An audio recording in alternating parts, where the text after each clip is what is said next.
Hello everyone, Danielle here, and I am back with a new stencil in my shop. In this video, I'm going to share one way you can use this stencil kind of as a template to draw or paint your own face.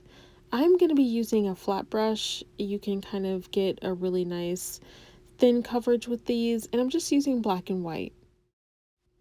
I have an 8x10 canvas, and whenever I want to try out an idea, I grab these from the dollar store. I just make sure that they're not warped and they're perfect for trying out any idea you have. I have no idea what I was going to say or do right here. I'm so clumsy.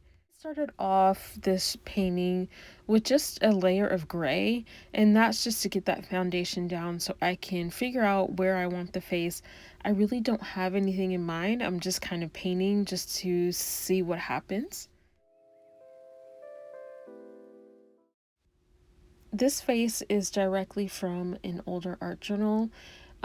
It's a painting that I really love, so I wanted to be able to share it with all of you so you could create your own faces with it.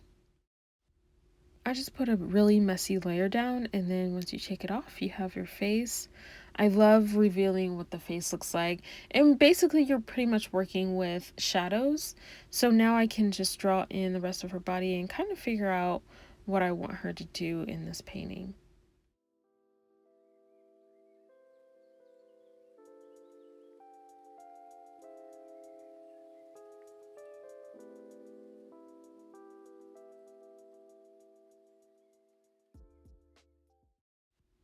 Since the top of her head is cut off, just be mindful that whenever you have the top of her head closer to the canvas, make sure that you're giving enough space because the top of her head would actually be kind of off the canvas.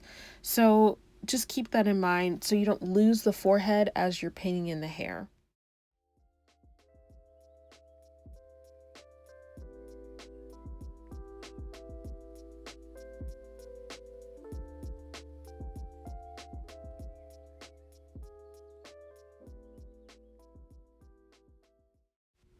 I'm going to go in with a smaller brush and just put that light gray around the face so that it's not so much white of the canvas.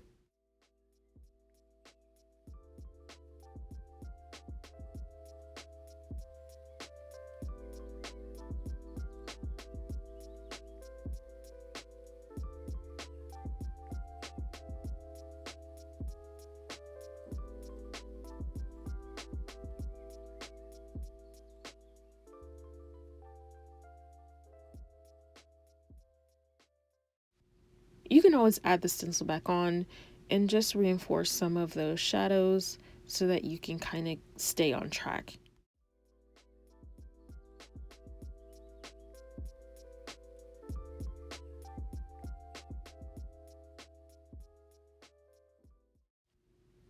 So she looks a little crazy, but it's okay. I'm going to just keep adding more shadow and detail, and I'm going to add even lighter gray to kind of give some texture to her face. Now, I was using a larger brush to do some of the detailed areas, and I was kind of trying to block everything in fairly quickly, and that can allow your painting to kind of stay in that ugly stage for a long time. So I did slow down and work on each feature, and that kind of helps you to define everything, and so it starts to come together a bit more. But here I'm just kind of blocking everything in just to make sure I have everything how I want it.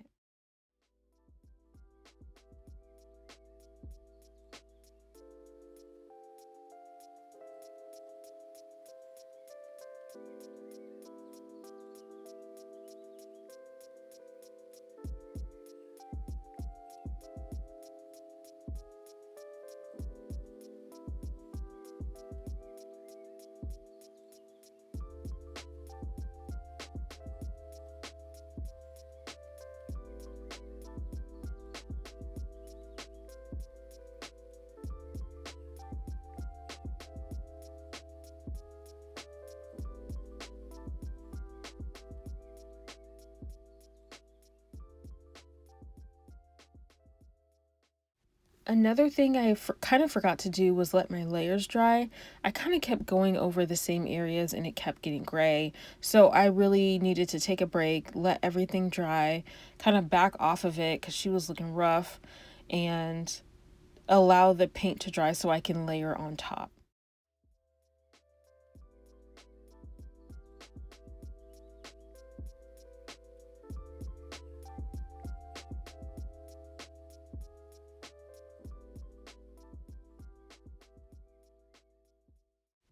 I did take a break so that everything could dry. And then I have a black charcoal pencil and I have a white one too. And I'm just going to play around with some of the lines and add some texture in. I do have a graphite pencil. It's water soluble. And then I added that too. And it's that gray really helped to pull it all together.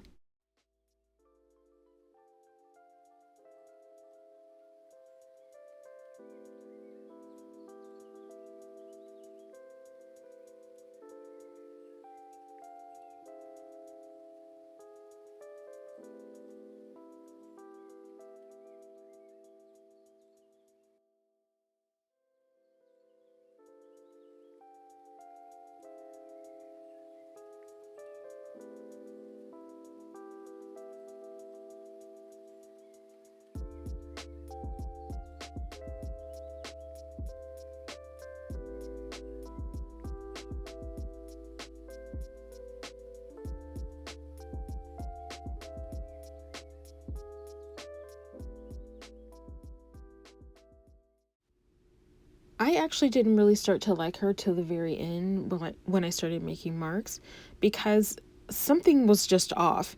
So as soon as I made the marks, I really felt like she was gonna be okay. She's gonna make it through.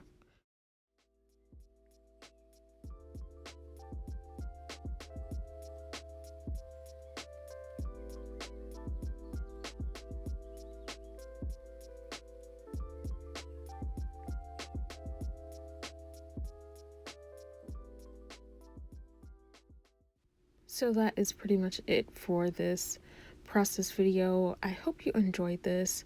I turned off the camera and then I did make some final touches on her, and I love the way she turned out. I hope that you enjoyed this video, and I hope you head over to the shop and check out my new stencil. It's available for pre-order right now. Thanks so much for watching.